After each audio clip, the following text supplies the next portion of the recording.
ఇప్పుడే జీ5 app download చేయండి. చూడండి మీ ఫేవరెట్ టీవీ షోస్ ఎప్పుడైనా ఎక్కడైనా. ప్లీజ్ కార్తిక్, నన్ను ఆపద్దు.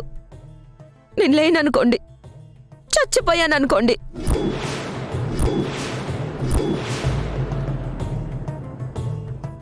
సకల నోర్ముయ్. పిచ్చా నీకేమైనా? ఏంటో బుద్ధి లేని మాటలు. ఆ మాటలకి మేమెంత బాధపడతామో తెలీదా నీకు? తెలుసమ్మా, మీరెంతలా బాధపడతారో నాకు తెలుసు.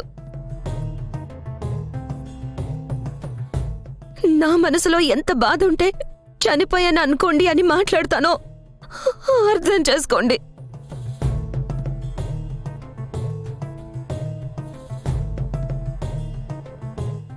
ఏమైందమ్మా? నీ మనసు ఇంతలా బాధపడటానికి కారణమేంటి? వద్దు నాన్న, నేను కారణం చెప్తే మీలో మీకు మనస్పర్ధాలు వస్తాయి. అది నాకిష్టం లేదు. నా వాళ్ళు, నా కుటుంబం సంతోషంగా ఉండాలి. అందుకే మిమ్మల్ని విడిచిపెట్టి మీకు దూరంగా వెళ్తున్నందుకు నాకు ప్రాణం పోతున్నట్టుగా ఉన్నా సరే, నా వాళ్ళు సంతోషంగా ఉండడం కోసం భరించలేనంత బాధని, దుఃఖాన్ని నా గుండెల్లోనే మోస్తూ మౌనంగా వెళ్ళిపోతున్నాను. సకల నోర్ముయ్. అయినా నిన్నెవరేమన్నారని నువ్వింత బాధపడ్డానికి? అమ్మా ప్లీజ్, వద్దని చెప్తున్నాను కదా, వదిలేయండి. ఏంటి వదిలేసేది? కన్న కూతురు ఈ జన్మలో కనబడకుండా ఇంట్లోంచి వెళ్ళిపోతాను అనడం ఏమైనా చిన్న విషయం అనుకుంటున్నావా? వదిలేసి ఊరుకోవడానికి? అసలు ఏమైంది? నువ్విలా ఇంట్లోంచి వెళ్ళిపోతాను అనడానికి కారణం ఏంటి?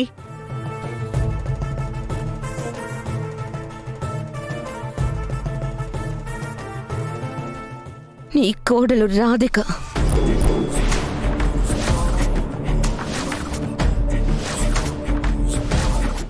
ఏంటి? రాధికనా? అవును, రాధికే. తన కారణంగానే నేను ఇంట్లో నుంచి వెళ్ళిపోవాలనుకుంటున్నాను.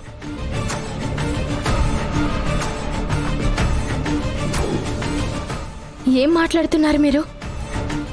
నేను మిమ్మల్ని ఏం అనలేదు. కనీసం మీతో మాట్లాడని కూడా మాట్లాడలేదు. మరి మీరింట్లోంచి వెళ్ళిపోవడానికి నన్ను కారణం అంటారేంటి? అవును, నువ్వే. ముమ్మాటికి నువ్వే కారణం. ఏంటి, నువ్వు నన్నేం అనలేదా? నేను నిన్ను చంపడానికి ప్లాన్ చేశానని అన్నావు. ఎవరో ఒకరు నా మీద కుట్ర చేయకపోతే కొబ్బరి నీళ్లు తాగిన వెంటనే నేనెందుకు పడిపోతాను? మరి నా మీద నువ్వు అంత పెద్ద నింద వేశాక కూడా ఇంకా ఏం అనలేదని అంటావేంటి? గుడిలో మీరిచ్చిన కొబ్బరి నీళ్లు తాగిన తర్వాత నేను స్పృహ కోల్పోయాను. ఆ తర్వాత కారులో ఉన్నాను. ఈ రెండిటికి మధ్య ఏదో జరిగిందని అన్నాను. మరి మీ మీద నేను నింద వేశానని అంటున్నారేంటి? అది నన్ను దోషిలా నిలబెడుతూ నింద వేయడం కాక మరేంటి? పోలీస్ స్టేషన్లో వాడు నేరం ఒప్పుకున్నాడు కాబట్టి సరిపోయింది. అలా కాకుండా ఒకవేళ వాడు దొరక్కపోయినా ఒప్పుకోకపోయినా నీ మాటలు నిజమని అందరూ నమ్మేవాళ్ళు. నిజంగానే నేను నిన్ను చంపడానికి ప్రయత్నించానని అందరూ నన్ను హంతకురాల్లా చూసేవారు. అక్క, రాధిక తన డౌట్ని ఎక్స్ప్రెస్ చేసింది. ఆ మాత్రానికే సాక్ష్యాలు లేకుండా గుడ్డిగా నమ్మేస్తానని, నీకు శిక్ష వేస్తానని ఎలా అనుకుంటావు? పెద్దవాళ్ళు ఒక మాట చెప్తూ ఉంటారు కార్తీక్, చెప్పగా చెప్పగా ఒక మాట, వెయ్యగా వెయ్యగా ఒక రాయి తగులుతుందని. ఈరోజు తనని చంపడానికి ప్రయత్నించానని చెప్పిన రాధిక రేపటి రోజున ఏకంగా పల్లవిని చంపింది నేనే అంటుంది.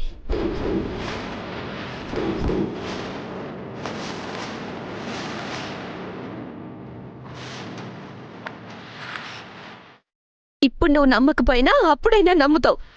అక్క, ఏమన్నా మాట్లాడితే అర్థం ఉండాలి. రాధిక అంత పెద్ద నింద నీ మీద ఎందుకేస్తుంది? ఎందుకంటే నేను ఇక్కడ ఉండడం తనకి ఇష్టం లేదు కాబట్టి.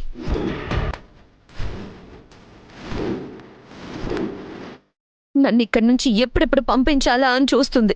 అందుకే నాకు ఇష్టం లేదని చెప్పినా మా ఆయన్ని తీసుకొచ్చి అతనితో పాటు నన్ను వెళ్ళిపోమని చెప్పింది.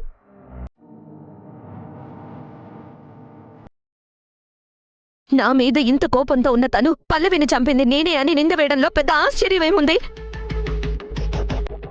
అందుకే పరిస్థితులు అంత దూరం రాకుండా ఉండాలన్నా చెయ్యని నేరాలు నా మీద పడి నేను హంతకురాల్ని అనే ముద్ర పడకుండా ఉండాలన్నా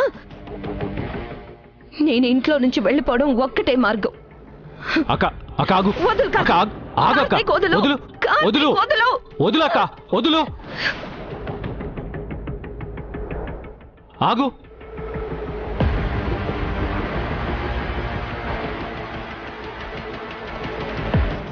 రాధిక, అక్క క్షమాపణ చెప్పు.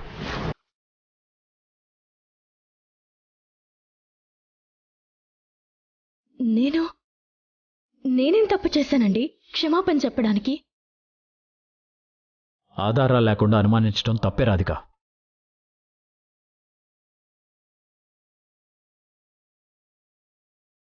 నీ అనుమానంలో అర్థం ఉన్నా సరే అది వాస్తవం కాదని తేలింది కదా.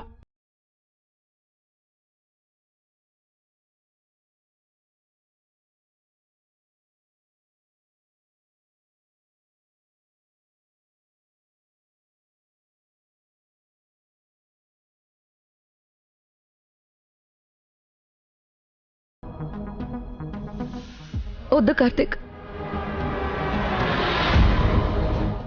రాధిక నాకు సారీ చెప్పాల్సిన అవసరం లేదు.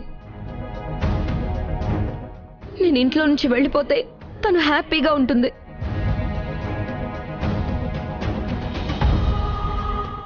తన సంతోషం కోసం నేను హ్యాపీగా ఇంట్లో నుంచి వెళ్ళిపోతాను. అక్క ఆగమని చెప్తున్నాను కదా. ప్లీజ్ కార్తీక్, నన్ను ఆపొద్దు. సారీ చెప్పమని రాధికని ఫోర్స్ చేసి తనని ఇబ్బంది పెట్టొద్దు. అక్క నువ్వు ఇంకే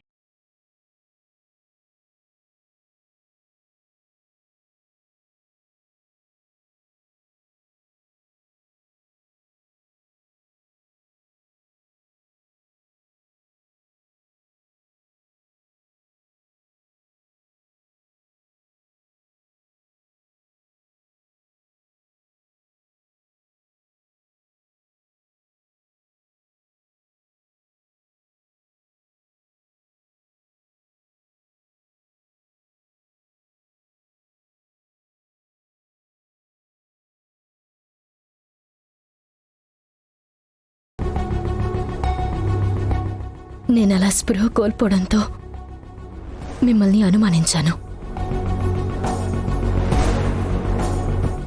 నన్ను క్షమించండి. జీ5 యాప్ డౌన్లోడ్ చేసి అన్ని ఎపిసోడ్స్ పూర్తి ఉచితంగా చూడండి.